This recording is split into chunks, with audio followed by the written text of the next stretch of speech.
Estimadas y estimados estudiantes, a continuación revisaremos el cómo generar hábitos de buenas prácticas en temas de calidad de vida, ¿ya? Entonces tenemos hábitos de prácticas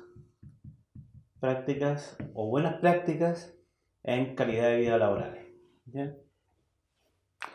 Para revisar este tema, recordaremos el ciclo de aprendizaje que ya fue revisado por ustedes en clases anteriores, ¿ya? Y este ciclo de aprendizaje lo que nos dice es que en un primer momento tenemos las incompetencias, vamos a disminuir inconscientes, ¿cierto? Incompetencias inconscientes, las vamos a tachar. Posteriormente tenemos un nivel de incompetencias conscientes, nuevamente la vamos a encerrar para que vayamos ejemplificando bien, y después pasamos a un proceso de competencia consciente, nuevamente vamos a meter en círculo, y finalmente tenemos un nivel de competencia inconsciente, que pasaremos a explicar enseguida. En este primer momento, y si pensamos que este es un proceso que va y también que viene, ¿ya? Y ponemos un ejemplo en temas de calidad de vida. Ejemplo, si tenemos una situación en el ámbito o la de la dimensión de la comunicación dentro de la organización, y lo podemos llevar a un ejemplo tan simple y lo podemos llevar también a un contexto escolar. Si el director de un colegio, en un contexto en el cual los profesores, los alumnos o la comunidad escolar en general no se saluda, ¿ya? Podemos generar una práctica y generar un hábito que podemos instalar para poder mejorar este tema de la comunicación tan simple como el saludo, que genera impactos sumamente importantes en el clima organizacional. Es así que el no saludar dentro de la organización es una incompetencia, ¿ya? Y es una incompetencia inconsciente, porque muchas veces las personas lo que hacemos es no saludar, porque en realidad es el hábito y la cultura de la organización el no saludar dentro de la organización. Lo que ocurre acá es un proceso bien interesante, porque si este director consciente, ¿ya? Y tiene una visión respecto a este proceso, y a su gente le produce o genera un hábito o estimula hábitos dentro de ello, y lo hace a través de su propio ejemplo, por un lado, y por otro lado a través de la retroalimentación, que es un elemento clave dentro de este proceso, ¿ya?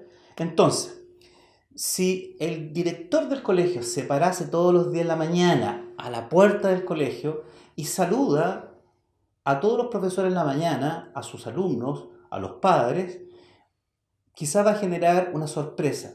Y lo que puede generar inmediatamente es que hay un proceso de aprendizaje de parte de quienes lo observan y a quienes realmente viven y experimentan esta nueva relación que está estableciendo este director con ellos.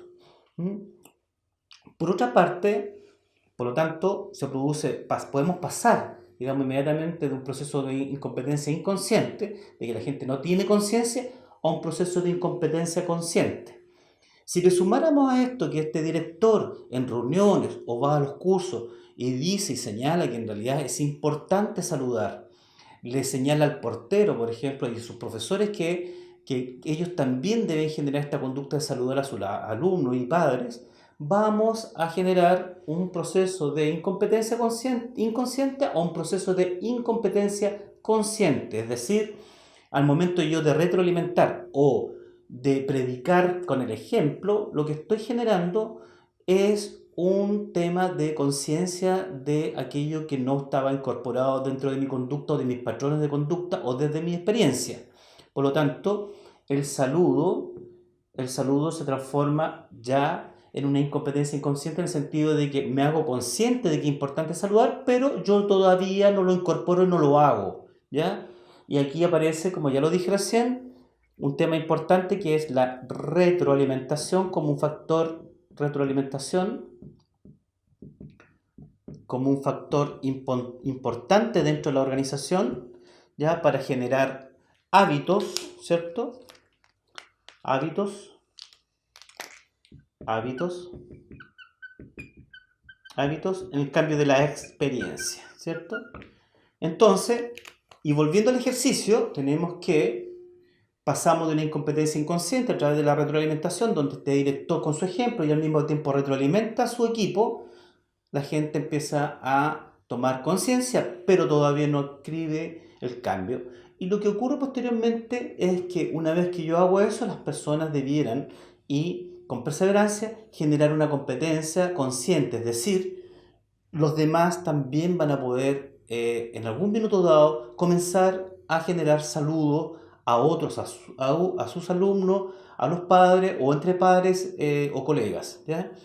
Posteriormente, este hábito, lo que empieza a ocurrir, el de saludar, tan simple como saludar, se incorpora dentro de las prácticas o las conductas de aprendizaje, y lo que se produce una competencia inconsciente. Es decir, lo que ocurre acá, en este aspecto, es que el aprendizaje de saludar se hace tan habitual como lavarse los dientes, que lo que empieza a ocurrir es que se incorpora dentro de tu patrón de conducta y se genera un hábito. Y aquí se cierra el ciclo porque nuevamente se hace una incompetencia inconsciente, o sea, no nos damos cuenta posteriormente de esta conducta que hacemos.